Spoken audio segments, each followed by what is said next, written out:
dared to ask his business, no one dared to make a slip. But the stranger there amongst them had a big iron on his hip, big iron on his hip.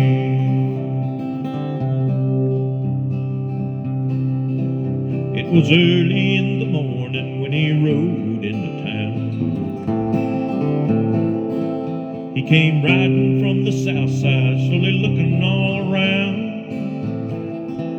He's an outlaw, loose and running, came the whisper from each lip, and he's here to do some business with a big iron on his hip, big iron on his hip.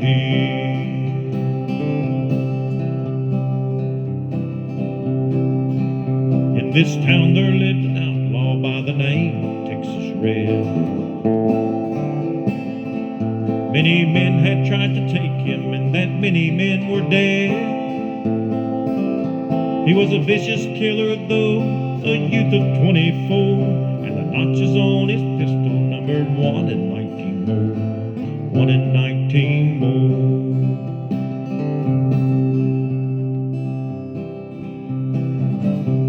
Now the stranger started talking, made it plain to folks around. Was an Arizona Ranger, wouldn't be too long in town. He came here to take an outlaw back alive or maybe dead, and he said it didn't matter, he was after Texas Red, after Texas Red.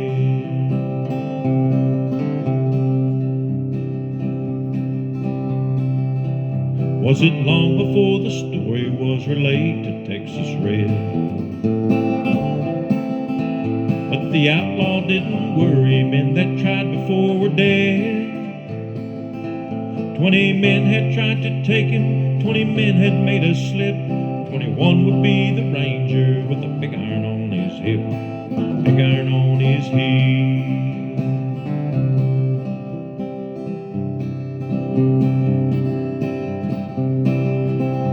Well, the morning passed so quickly, it was time for them to meet. It was 20 past 11 when they walked out in the street. Folks were watching from their windows, everybody held their breath. They knew this handsome Ranger was about to meet his death,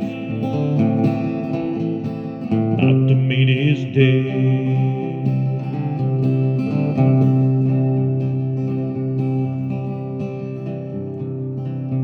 There was 40 feet between them when they stopped to make their play.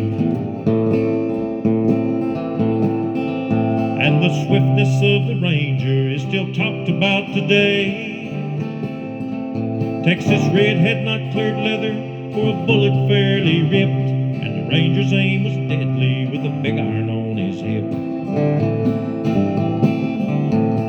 big iron on his hip.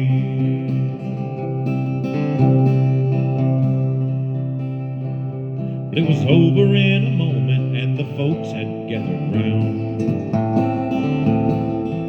There before them lay the body of the outlaw on the ground. Oh, he might have gone on living, but he made one fatal slip when he tried to match the Ranger with a big iron